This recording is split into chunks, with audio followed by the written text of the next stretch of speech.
சரி, இந்த வீடியோவில் வந்து நாங்கள் 2023-24 எம்சிக்யூ 16 பார்ப்போம். ரைட், இதெல்லாம் ரிக்வஸ்ட் பண்ணப்பட்ட வீடியோஸ் தான் எல்லாமே. ரைட், என்னன்னு சொன்னால் நீங்கள் இப்போ கேள்வியை நீங்கள் திரையில் பார்க்கலாம். H2 gas plus I2 gas equal 2 HI gas மாறா வெப்பநிலையில் உள்ள ஒரு மூடிய விறைத்த கொள்கலத்தில் மேற்குறித்த தாக்கம் சமநிலையில் காணப்படுகிறது. I2 கேஸினுடைய ஒரு குறித்த அளவை கொள்கலத்தில் சேர்த்தவுடன் முன்முகத்தாக்கத்தினதும் பின்முகத்தாக்கத்தினதும் வீதங்களில் உள்ள வேறுபாட்டினை பின்வரும் கூற்றுகளில் எது சரியாக விளக்குகிறது? முதலாவது கூற்று வந்து முன்முகத்தாக்கத்தினதும் பின்முகத்தாக்கத்தினதும் வீதங்கள் குறைகின்றன. இரண்டாவது முன்முகத்தாக்கத்தினதும் பின்முகத்தாக்கத்தினும் வீதங்கள் அதிகரிக்கின்றன. மூன்றாவது முன்முகத்தாக்கத்தினும் பின்முகத்தாக்கத்தினும் வீதங்கள் மாறுவதில்லை. நாலாவது முன்முகத்தாக்கத்தினும் வீதம் அதிகரிக்கும் அதே வேளை பின்முகத்தாக்கத்தின் வீதம் மாறுவதில்லை. ஐந்தாவது முன்முகத்தாக்கத்தின் வீதம் குறையும் அதே வேளை பின்முகத்தாக்கத்தின் வீதம் மாறுவதில்லை. சரி, இப்போ முதல்ல இப்படியான ஒரு சமநிலை தாக்கம் சம்பந்தமாக சின்ன ஒரு அறிவை பெற்றுக்கொள்ளும் கெமிஸ்ட்ரியில. இப்ப சமநிலை தாக்கத்துல வந்து இப்ப பாருங்க, இது ரெண்டுமே என்ன? ரைட், இது வந்து அவத்தைகள் வித்தியாசம் இல்லை, அவத்தைகள் வித்தியாசம் இல்லாத ஒரு சமநிலை தாக்கம்.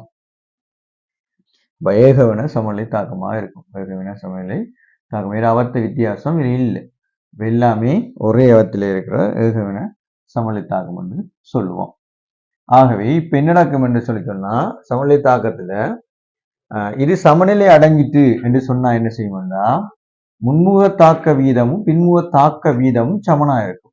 அதாவது குறிப்பிட்ட நேரத்துல முன்முக தாக்க வீதமும் பின்முக தாக்க வீதமும் சமனா இருக்கும். அதுதான் சமநிலையில இருக்கிற விஷயம். சரிதானே? அது ஏகவின சமநிலை தாக்கம். ஏகவின சமநிலை தாக்கம் ஏன் சொல்றோம்?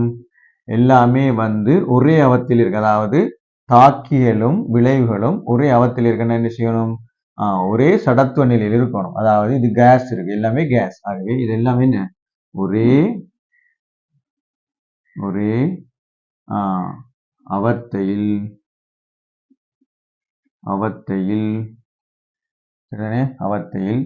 தாக்கிகள்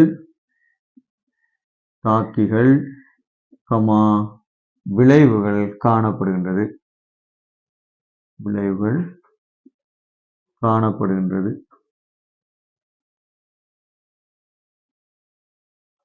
சரியா? இது இந்த கேள்விக்கு சம்பந்தம் இல்லை, இருந்தாலும் ஒரு விஷயத்தை தெரிஞ்சு கொள்ளும். சரிதானே? கெமிஸ்ட்ரியில இந்த இடத்துல வச்சு அடுத்தது பாருங்க, சமநிலை தாக்கம் என்றா என்ன? முதலாவது சமநிலை தாக்கம் என்றதை என்ன தெரிஞ்சு கொள்ளும். சமநிலை தாக்கம்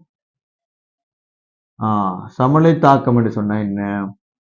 ரைட், அதாவது முன்முக தாக்க வீதமும் பின்முக தாக்க வீதம் என்ன செய்யும்? ஒரு குறிப்பிட்ட வெப்பநிலையில இல்லாட்டி குறிப்பிட்ட நேரத்திலையும் மாறாம காணப்படும். ஆகவே என்ன சொல்லுவோம்னா, குறிப்பிட்ட வெப்பநிலையில்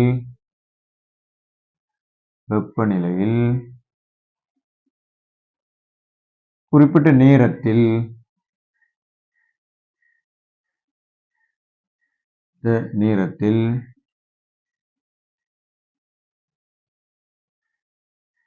முன்முக தாக்க வீதமும்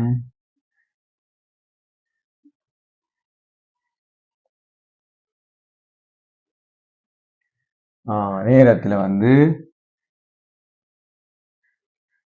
முன்முக தாக்க வீதமும் பின்முக தாக்க வீதமும் சமனாக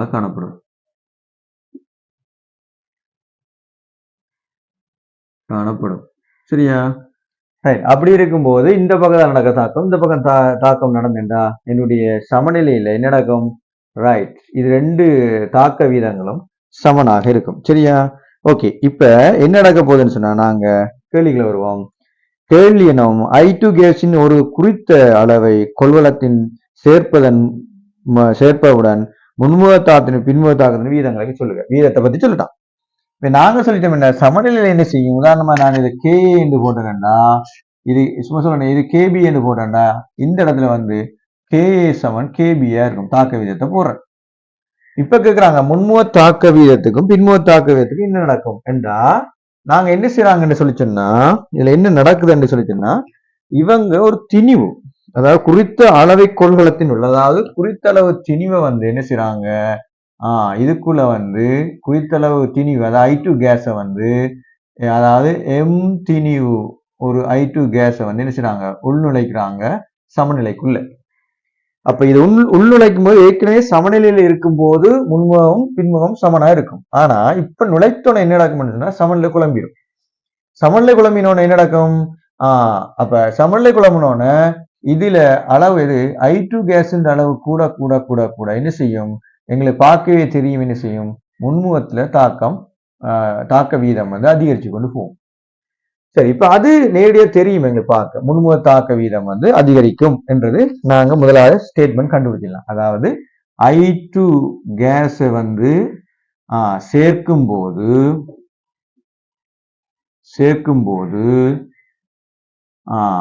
முன்முக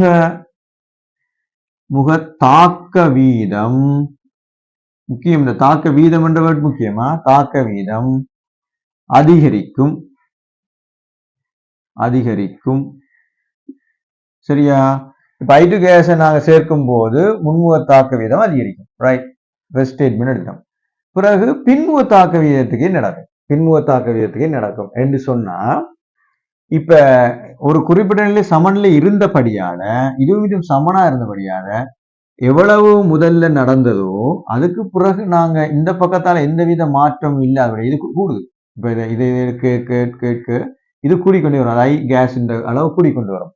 பின்முக தாக்கத்தின் அடிப்படையை நாங்க பார்த்தோம்னா அது ஒரு குறிப்பிட்ட சமநிலை அடையும் வரையும் என்ன நடக்காது, மாறாம நடந்து கொண்டே இருக்கும். இந்த பக்கத்தால தாக்கம் நடந்து கொண்டே இருக்கும், ஆனா என்ன செய்யாது, மாறாது. சரிதானே, எது குறிப்பிட்ட நேரம் வரையும். இவங்க கேட்ட ஃபர்ஸ்டா கொடுக்கும் வரையும் தான் கேட்டிருக்காங்க. அதுக்கு பிறகுதான் இது ஒரு சமநிலை அடைஞ்சாதான் ரெண்டுமே சமனா வரும்.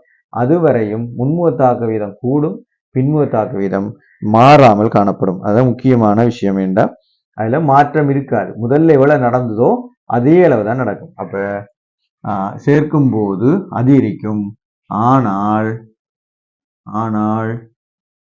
பின்முக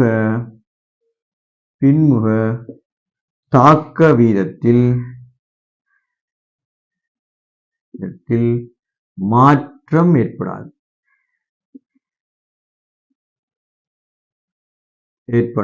இப்போதைக்கு காரணம், இது போய் என்ன செய்யணும், ஒரு குறிப்பிட்ட அளவு, அதாவது பீசமான ஈக்குவல் வந்த பிறகு அதுக்கு பிறகுதான் இந்த அளவு கூட இருக்கபடியா இந்த அமைப்பு மாறும். ஆனா இப்போதைக்கு வந்து இது நடக்காது. அப்ப இப்படி ஒரு நிலைமைக்கு இது விட வரணுமாக இருந்தா ரெண்டையும் சாப்பிடுறது, பின்முக தாக்க வீதங்கள் மாறுவதில்லை, முன்முக தாக்க வீதம் அதே வேளை பின்முக தாக்கத்தின் வீதம் மாறுவதில்லை, அதிகரிக்குது, ரெண்டுமே அதிகரிக்கின்றன. அப்ப 4வது விட வந்திருக்கு, முன்முக தாக்கத்தின் வீதம் அதிகரிக்கும் அதே வேளை பின்முக தாக்க வீதம் மாறுவதில்லை. சரிதானே, ரைட், அது சரியான விடைக்குள்ள வரும். சரியா, ரைட், மாறுவதில்லை. இப்ப விடை வந்திருக்கு, விடை 4வது விடையா இருக்கு.